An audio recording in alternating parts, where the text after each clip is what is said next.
What we're here to talk about specifically is four key pillars, and if the sequel has all four pillars, then it will stand as its own house. That analogy went right off the rails, but here's the four pillars that we are talking about today. So, number one, continuity. Does this feel like an actual sequel or does it not? And again, that's kind of where the sequel versus the next installment into the series comes in. So all of these are already veering into the territory of like it feels like a sequel, but how much so? And does it feel like a sequel more than Tears of the Kingdom? Mm-hmm. Number two is going to be overall newness, and this is particularly more so to do with like the story, the world, the characters, stuff like that. Does it feel new, or does it feel like we're kind of retreading the same ground here? Pillar number three, the gameplay gimmick. Is it the same? Is it different? Is it just more of the same? Are we trying something new? So that's a big one. And then number four, does it stand on its own? Can you play it without having played the previous game and still find it awesome? Does it take what the previous game did first and do it better and make that first game somewhat obsolete? Not obsolete, but you know what I mean. So those are our kind of general pillars that we're going to be discussing here, and I guess we should just get right into it here, Al, because we had a lot going on last week with Tears of the Kingdom, a lot to discuss, and I think we're going to be having our hands full again. So let's talk about your favorite topic, which is continuity. Yes. Yeah, So, Oh, sorry, were you going to say something else? no, I was just gonna say, like, you take it away. You can talk about how that's important to you, and then we'll go game by game. We'll compare Tears of the Kingdom's continuity, and we'll talk about the continuity of the other sequels. So, I'll turn it over to you, Al. Okay, I like it. Okay, continuity. I just want to like really quickly kind of explain why I feel like this is important to me personally, but why it should be important to like everybody. I feel I like to read books. I like to watch movies, and if something is like a direct sequel, I would love it to have like the connection to the first installment of whatever it is I watched, whatever it is I read, whatever it is I played. And if it doesn't, and it really kind of takes me out of the immersion of the story. It takes me out of the world building. It takes me away from the characters because I'm over here trying to figure out, wait, how does this connect to the story that I've already like established with reading the first installment, or watching the first movie, etc. Yeah. So that's why I get really big on continuity, because using Tears of the Kingdom as a quick example, there's a lot of stuff where I'm like, well, what happened to all the things that I played and saw in the first game that are no longer happening or seen in the second game? And it really kind of took me out of enjoying the moment, enjoying the story, enjoying the game. Yeah. So that's why I think continuity is really important. So I guess we could just start with Majora's Mask. Well, before we get there, hold on. I want to weigh in really quickly on Tears of the Kingdom. Go for it. I agree with you. And pretty much I agree verbatim with you, but I will say it didn't bug me as much as I think it bugged you with Tears of the Kingdom. It still kind of was weird sometimes when you're talking to characters and they have no idea who you are. But I do think that there was enough storyline continuity for me where I wasn't just like losing my mind a bunch of times. But again, that I didn't weigh it as much as maybe you did. Like, it doesn't mean as much to me as you. So I actually, like I said, I agree with you pretty much verbatim with some of your critiques about Tears of the Kingdom's continuity or lack thereof. I think it just got away with it a little bit more for me. But that being said, yeah, let's talk about Majora's Mask continuity, because I feel like this is a weird one. This is a weird one, but it's so weird that it works, So you play Ocarina of Time, Link goes through his adventure, he gets sent back in time, and Navi leaves. Her mission is done, she takes off. And then you start playing Majora's Mask, and you learn that Link is hunting in the Lost Woods for his lost friend Navi, right? So yeah. I feel like that's instantly a continuity. You know exactly where this story is starting. It's starting right after you finished Ocarina of Time. Yeah. And then all this like crazy loopiness happens, and it puts you into this kind of alternate universe, and it's so weird where it has like all these same characters, all these same like it's like a different world, but the exploration of the Yeah. world is the same. There's a couple new gimmicks. There's the masks and stuff, and we'll talk about that later. But it's you can tell that it's like obviously using the same engine as Ocarina of Time, using the same like visuals as Ocarina of Time. You got the same little NPCs everywhere. They just have different names and Yeah. stuff. So you're thrown into this alternate reality. So I think like even though it's not an exact continuous of Ocarina of Time in that same reality, it works in a way. They were able to do it. They were able to throw you into something different while still saying like this is coming directly after what happened in Ocarina of Time. Yeah, it kind of depends on how you look at the world of Termina. We'll get your mileage on the continuity of this game, because like you're right. It starts off very directly. You are Link. You're wandering the Lost Woods, and you're looking for your friend. That's clearly what is, where young Link from Ocarina of Time ended, and now you see him going on his journey. That's great, but when you fall into that creepy world of Termina, and you're going through all of that really great sequence where like all the things are flashing on the screen and whatever, it looks really cool.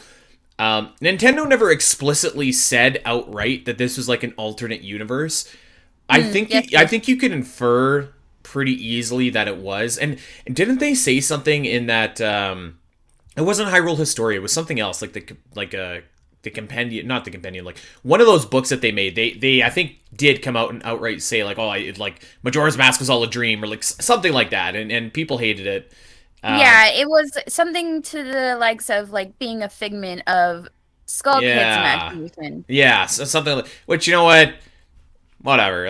That's fine enough for me. But yeah, I think if you look at it as like a different, like twisted version of reality, then you can get like pretty far in terms of like, yeah, okay, this is pretty similar, because it's like the identical continuity, because you have the identical characters, the identical everything.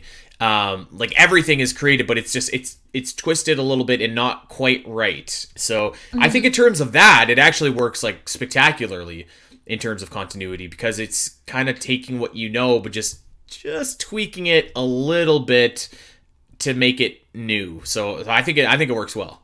Yeah, and it what it does is like instead of saying, "Hey, this is taking place in the same world as Ocarina of Time," like you know that Tears of the Kingdom is Yeah. to Breath of the Wild, you can tell this is like an alternate reality, so it doesn't need to be like that as connected to Ocarina of Time as I needed Tears to be to Breath of the Wild.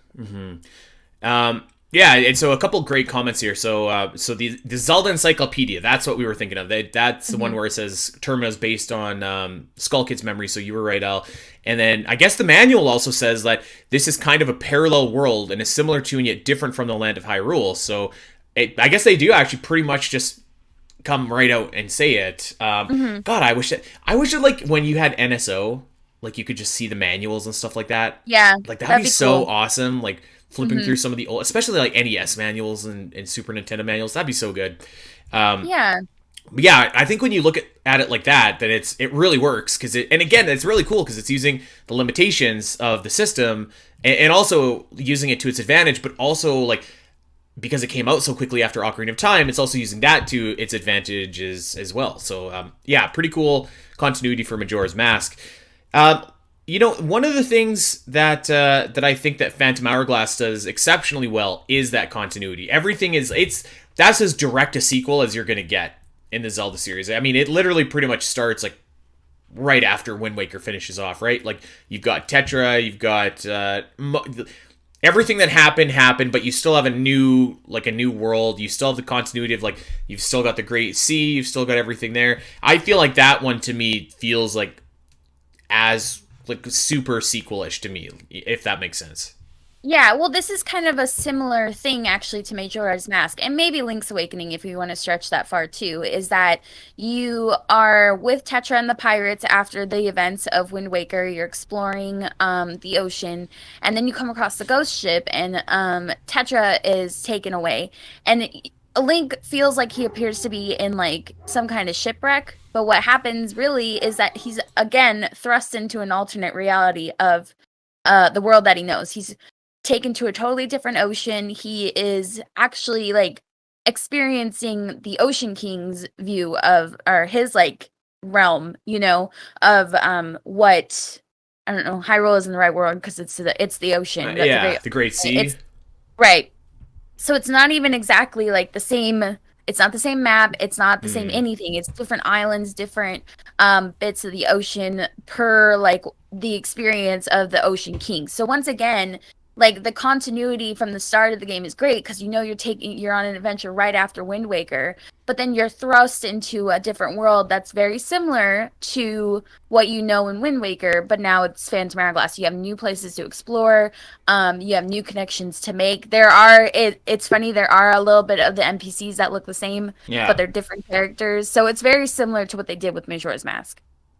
I have to admit, actually, I didn't know that. I just thought it was like, all right, this is just a continuation. I didn't know it was like an alternate reality, and I actually almost think that I like that less, to be honest. Like, in terms of continuity, like, here's my personal line. I can totally accept that, like, it's the same world, but it looks different. There's different islands and stuff, and maybe it's just a portion of the Great Sea that we didn't see in Wind Waker.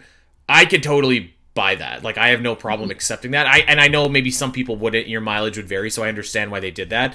But yeah, I don't know. That's I feel like the continuity is great in this game. Like, you got a lot of the same characters, a lot of the same like people that show up. Yeah, I think that this game did a pretty good job of that. Which, I guess, let's just go right to the last game that is on our list here. That's A Link Between Worlds. This is like kind of, because like it kind of doesn't feel like it's related to A Link to the Past really all that much, to me at least, because like it's got like the completely, like, it kind of does and it kind of doesn't. Like, I'd say that this game is like sort of on par for Tears of the Kingdom for me, because it's like sometimes it feels like, yeah, we're in the total same world. Sometimes it's like you're a brand new Link, brand new everything. Like, you've got, there's no, you've got all the same buildings, like the everything is the same, the world is the same, but you've got these completely new characters that don't know you. You've got like it feels like it's new, but connected to the last world, just based on the world alone, rather than like the characters or the plot or anything like that. Mhm. I kind of get what you're saying. So this is where I was wondering when we were discussing our games before the show started. I was wondering, is A Link Between Worlds a direct sequel? I really don't understand the lore Uh, in between the two. Um, Somebody who's much smarter than me can please come and explain it. So to me, it feels like it is it's like a different telling of the same story in the same world, but like it's more modernized. It came out like 20 years later. Is it 20 mhm. years? I think so. It just feels like it's a different story told in the same world, told with the same uh it's hard to explain. It's hard to explain to I- me what Link Between Worlds even is because it's like the exact same map, right? You have the Yeah. light and the dark side. You've got Hyrule and Laurel. You've got Zelda, you're helping her, you're helping the sages. You got like a wizard kind of villain, and then you got the Ganon villain. And obviously they have the added elements of Hilda and Ravio. So like it somebody needs to just explain to me the continuity because Well, I don't see the continuity. They just feel different, but like part of the same world for somehow. here's the thing. Like, we're kind of breaking our own guidelines and rules, because it's not, by the letter of the law, this is not a direct sequel, because it takes place like a long time after, but it's, we're counting it as a direct sequel because it's so close to what Tears of the Kingdom is, which is like the exact same world. And I think basically it's just the same world, but some time has passed, and it's kind of how you have a remake without having a remake, also in the same sense, right? Because like, That's always what I thought too. Is like it felt yeah, like a remake, but it wasn't the same story. yeah, and that's fine, actually. I think like it's the same world, which I think is fine. There's just a little bit of time in between, so the continuity there is a little bit lacking, but that's not necessarily the game's fault, because it's not necessarily a direct sequel. For our purposes, though, we're just including it as such. So I feel like I'm actually okay with that. Let's talk about overall newness. And it, again, this is more so like in terms of like story, characters, things that happen. And I think that actually most of these games do a pretty good job of at least kind of... Actually, before we even move on, let's put a bow on continuity. Sorry to back up for a quick sec here, Al. Do you think that any of these games did a better or worse job than Tears of the Kingdom did with continuity? Because I would potentially say that other than A Link Between Worlds, which is kind of like a weird one, I think Majora's Mask and Phantom Hourglass both did a better job with continuity than Tears of the Kingdom. I think it's kind of a wash, to be honest. It's almost unfair that Majora's Mask and Phantom Hourglass are said to have better continuity because they take place in alternate reality. They're allowed to get away with not having the connections between the two games. Like, you can tell the obvious things. When it comes to Tears of the Kingdom, that is like the most pure sense of the word direct sequel. It doesn't happen in an alternate reality. It's the same exact world. It's the same exact story. It's like 5 or 6 years later, 6 or 7, whatever. We don't know because they didn't tell us. It's literally you're the same Link, you're the same Zelda, you have the same NPCs, you have the same everything. That's, in my mind, the most pure form of direct sequel. They just did it poorly, but when it comes to Majora's Mask, they can get away with it. It's an alternate reality. So I think, honestly, like, it's a wash. I think they are better sequels on Majora's Mask side, but it's kind of unfair to say because they do things differently. Which is fair. I think that's a fair statement. I still, even given that, I think that it's easier for me to accept, like, those are, like, even if it's in an alternate reality, they feel more in line with the sequel at times than Tears of the Kingdom does. A Link Between Worlds aside, because that kind of has the same problem, I think, that Tears does, but at least with A Link Between Worlds, there's a large amount of time that has taken place in between those two games, or so we're led to believe anyways. Hey everyone! If you enjoyed this clip and want to see more of the Zelda Cast, make sure to head over to your favorite podcast platform of choice and subscribe. There are over 200 episodes in the vault that will provide you with hundreds of hours of Zelda content for you to enjoy. You can listen to us when you're on a walk, fighting Ganon, trying to sleep, whatever. And if you want to see these shows as they happen, make sure to head over to twitch.tv/the Zelda Cast, where you can watch our beautiful faces talk about Zelda every single week. Don't miss out, and we'll see you next time.